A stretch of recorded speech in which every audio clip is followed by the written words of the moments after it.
May isang maliit na nayon, nakalimutan ng panahon kung saan tuwing gabi ay dinadala ng hangin ang amoy ng dugo at asin. Doon, hindi nagsasalita ang mga tao tungkol sa dyablo. Hindi dahil hindi sila naniniwala dito, ngunit dahil alam nila ito ay nakikinig. Nagsimula ang kwento sa isang gabing walang buwan, nang ang isang bata ay kinaladkad papunta sa gitna ng bakuran, lumuhod sa isang bilog ng asin, sa ilalim ng nakakatakot na mga mata ng buong kapitbahayan. Ang bata ay si Dindi. 9 na taong gulang. Payat. Tahimik.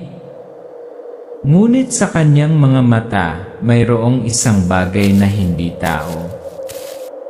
Nakapatay daw siya ng kambing.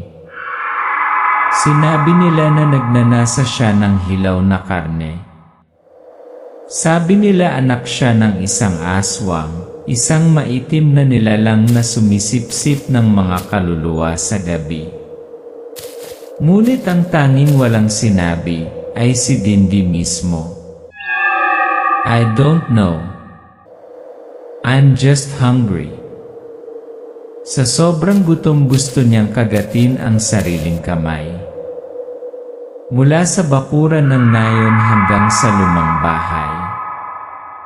Ang tinig ng matandang babae ay sumisigaw sa dilim. Ayokong maging mahina katulad ni nanay mo. Kung isa kang aswang, ipakita mo. Ang mga salitang iyon ay hindi nagmula sa isang kaaway. Sila ay nagmula sa sariling lola ng dalaga, ang tanging tao na nagpalaki pa rin sa kanya, ngunit din ang isa na nais na sirain siya ng higit sa sinuman. Mula noon, namuhay si Dindi na parang anino sa sariling bahay. Binabantayan. Kinatatakutan, nasasaktan, pero hindi niya alam na may iba rin palang nakatingin. Mula sa malayo, sa bubong, sa dilim, gamit ang mga kuko, at ang mga mata ay kasing pula ng apoy ng impyerno. Ang regalo ng dugo ay nagsimulang tumaas.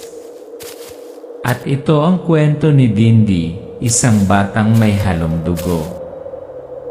Isang paglalakbay upang matuklasan ang kanyang pagkakakilanlan, labanan ang kapalaran, at harapin ang kanyang sariling demonyo. Ang kwentong ito ay hindi para sa mahina ng puso. Kasi minsan ang pinaka-nakakatakot ay hindi ang aswang. Ito ang katotohanan. Handa ka na ba? Hindi umiiyak si Dindi. She never cries, at least not in front of others. Kasi every time natutulo si Elra saling na parang ahas na naapakan ng buntot, umiiyak ka na naman. Akala ko matapang ka. Ginangsaling ang tanging tao na mayroon pa ring Dindi, ngunit siya rin ang laging gustong patunayan na hindi siya dapat umiral. Even nanay mo, mahina. Patay na. At ikaw, isang kahihiyan. Tuwing umaga, nagigising si Dindi bago tumilok ang manok. Mop sa sahig. Naghuhugas ng pinggan. Dinidiligan ang hardin. At hindi kailanman nakakakuha ng sapat na makakain. Palihim na dinilaan ni Dindi ang patis sa kanyang mga kamay pagkatapos maghugas ng pinggan. Isang maliit na kilos, ngunit nakakatakot. She used to ask her grandmother, Lola, bakit hindi mo ako kayang yakapin? But the answer was a slap. Walang tumawag kay Dindi na mahal ko. Sa mata ng mga kapitbahay, si Dindi ay anak ng aswang, anak ng isang ina na nawala noong gabi ng Blood Moon, at isang ama na walang kakilala. Walang lumapit sa kanya. Iniiwasan siya ng mga bata. Bulong ng mga matatanda sa likod niya. Ang ilan ay naglalagay pa nga ng mga mangkok ng asin sa harap ng kanilang mga pintuan tuwing siya ay dumadaan. Mag-isang nakaupo si Dindi sa hagdan, pinapanood ang ibang mga bata na naglalaro sa di kalayuan. Isang alitaptap ang lumipad at dumapo sa kanyang kamay. Napangiti si Dindi. Isang pambihirang sandali ng kapayapaan. Minsan, ang tanging bagay na nagpapanatili sa kanyang kasama ay ang alitaptap. Ngunit kahit na ang maliit na ilaw na yon ay hindi nagtagal. Isang gabi, nadatna ni Elrea saling si Dindi na nagde-daydream mag-isa sa hardin. Hindi siya nagtanong. Wala siyang pakialam. Naglakad lang siya palabas na may dalang asin at winisikan ito sa paa ng bata. Kung wala kang tinatago, bakit hindi ka nasusunog sa asin? Nasasaktan si Dindi. Hindi dahil sa asin, pero dahil sa titig.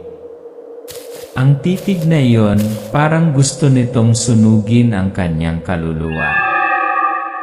Nakahiga si Dindi sa punit-punit na banig, ang liwanag ng buwan ay dumadaloy mula sa mga bitak sa bubong.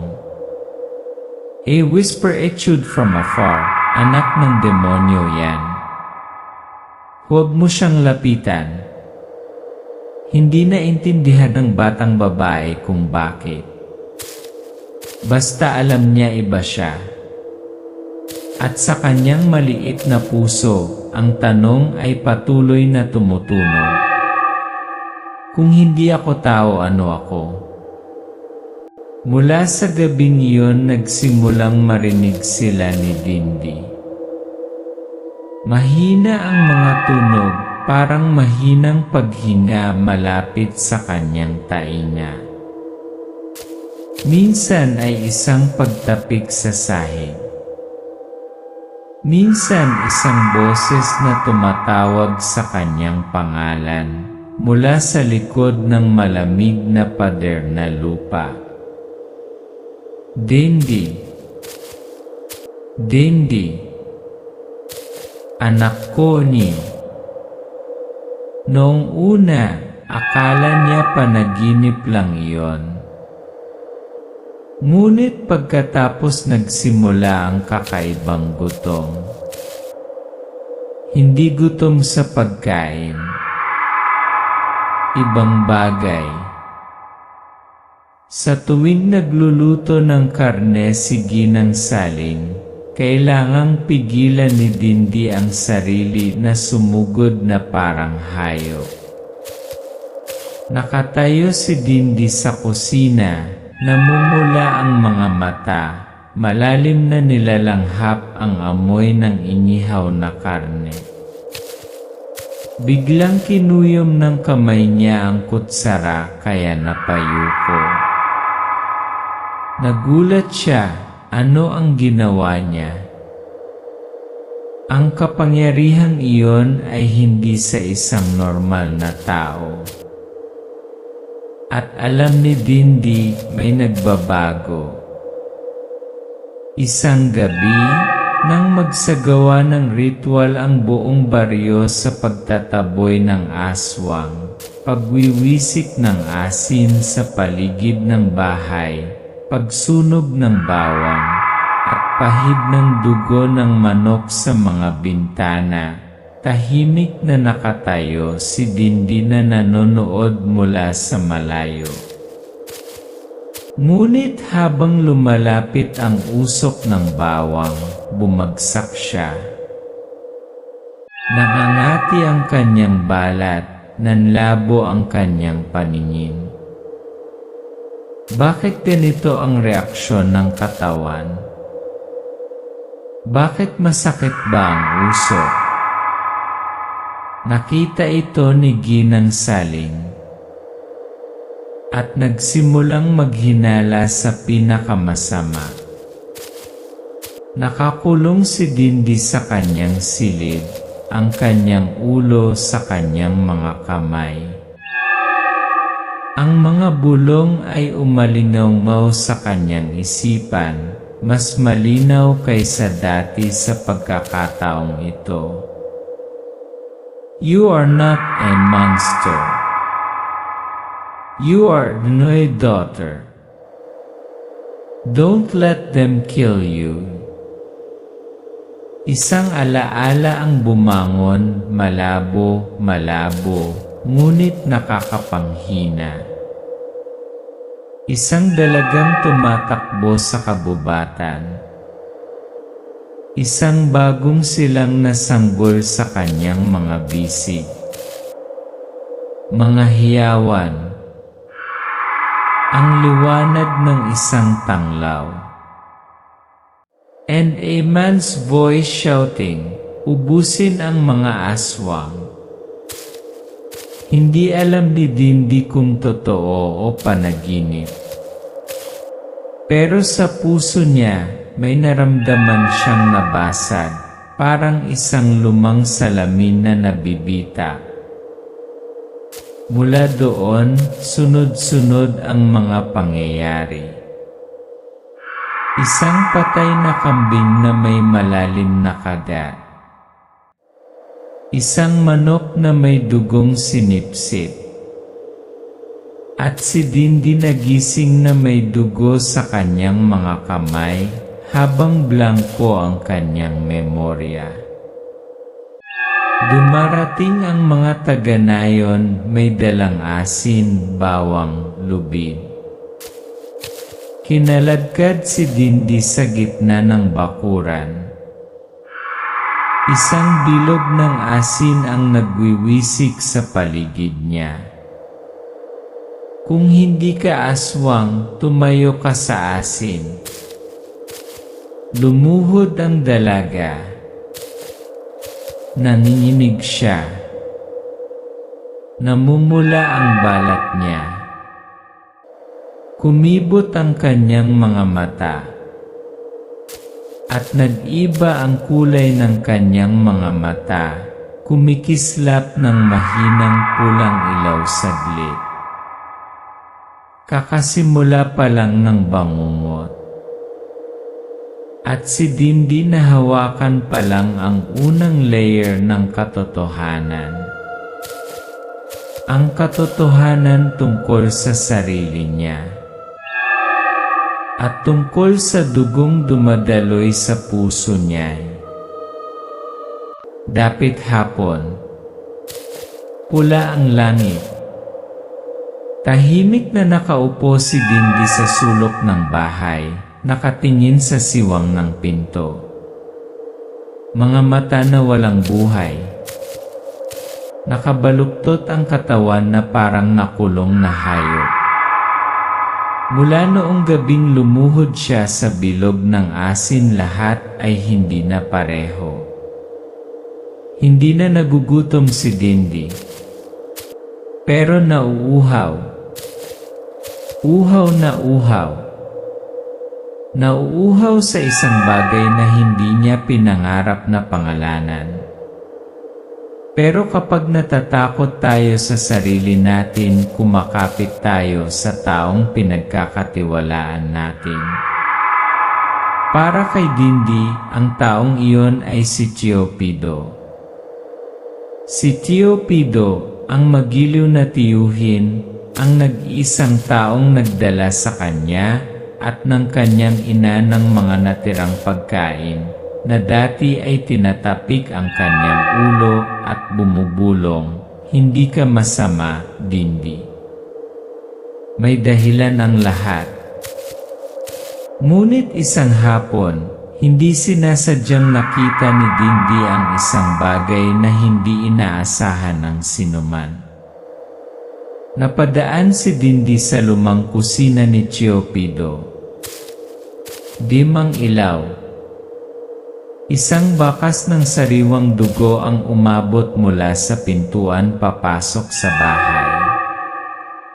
Binuksan ni Dindi ang pinto at nakita si Chiopido na nakasandal, bumubulong sa kakaibang wika, itim ang dila, pula ang mata.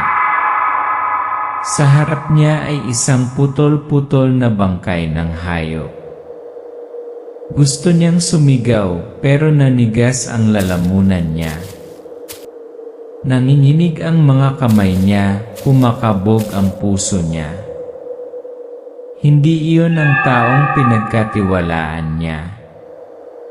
Twist, bumabaga ni Maskara. Sa sandaling nahagip ni Chiopido ang tingin ni Dindi sa siwang ng pinto, nabasag niya ang isang pilipit na ngiti, hindi na ang ngiti ni Chiopido, kundi ng iba. Isang disguised entity. Matagal na kitang pinapanood, Dindi. Hindi ko lang pinoprotektahan ka. Hinuhubog kita. Sapagkat isa tayong uri. Exposing nili past, dahil ay naging demonyo. Pinaupo niya si Dindi.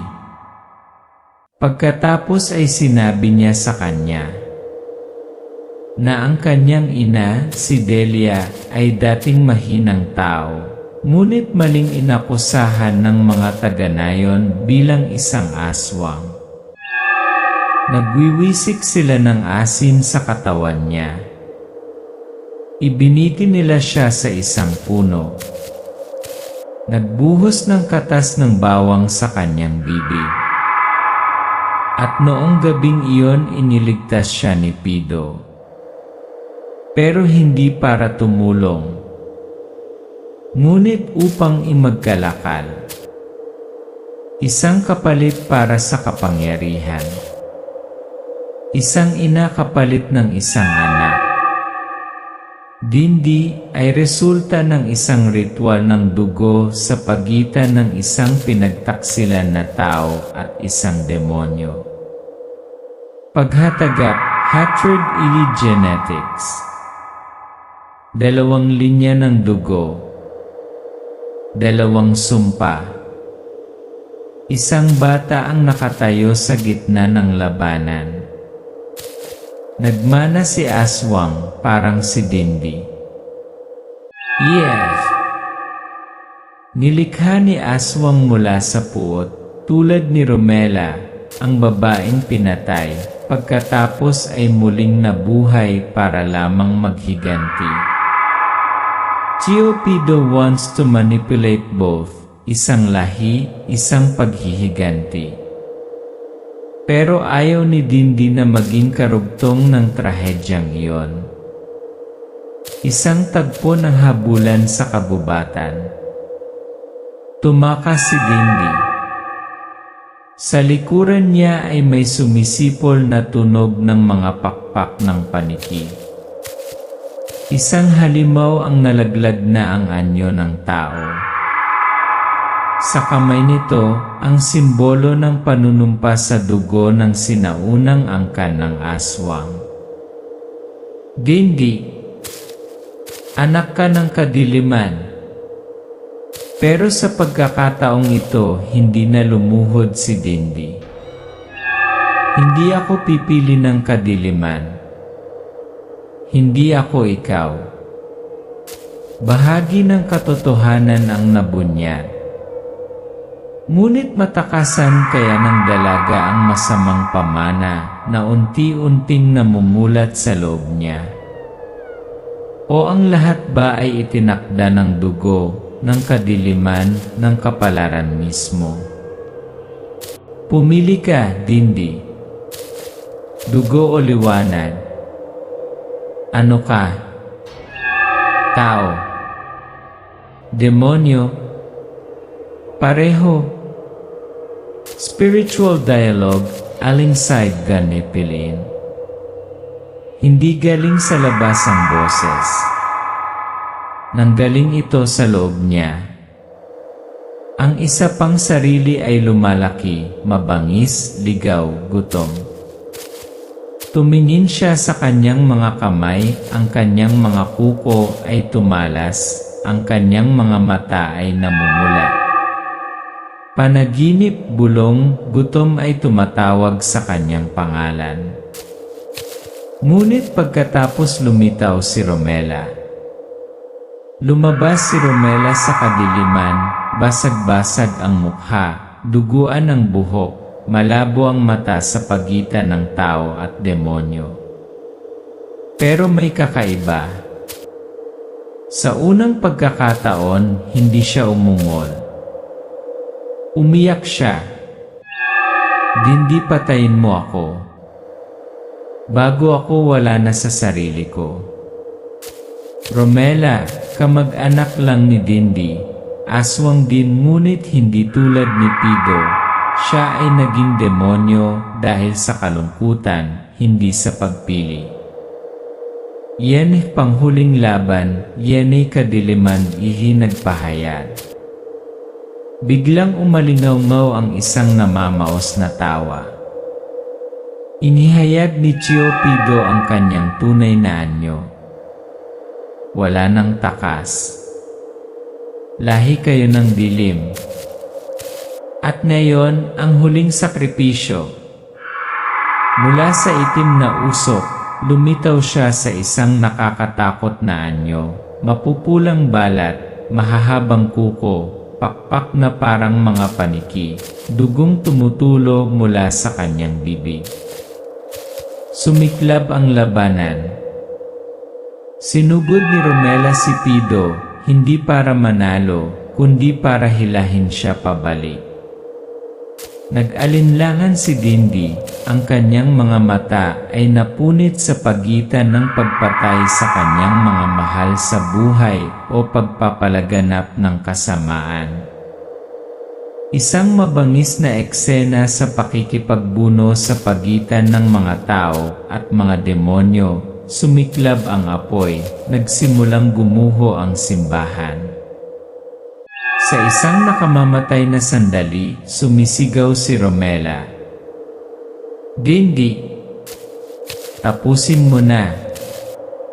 Kahit kailangan mong tanggapin ang dugo mo bilang kadiliman.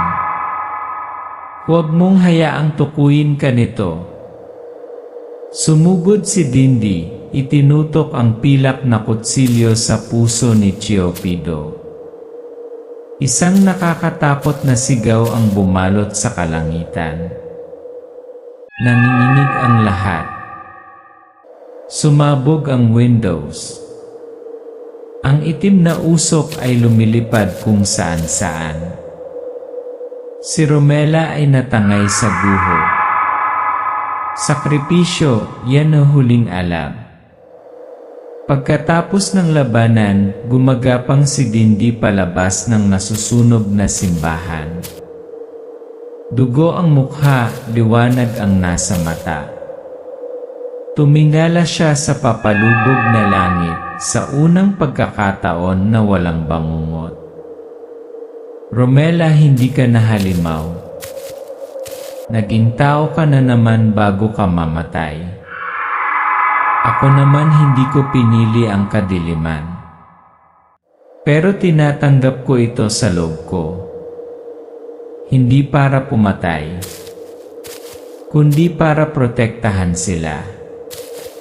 Ang lakas ng loob ay hindi tungkol sa pagsuko sa kadiliman, ngunit ang pag-alam kung paano mamuhay kasama nito nang hindi ito hinahayaang kainin ka.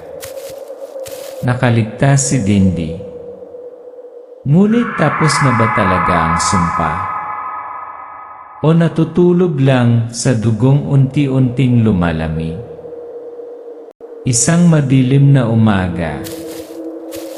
Ang langit ay kulay abo, ang nayon ay desyerto.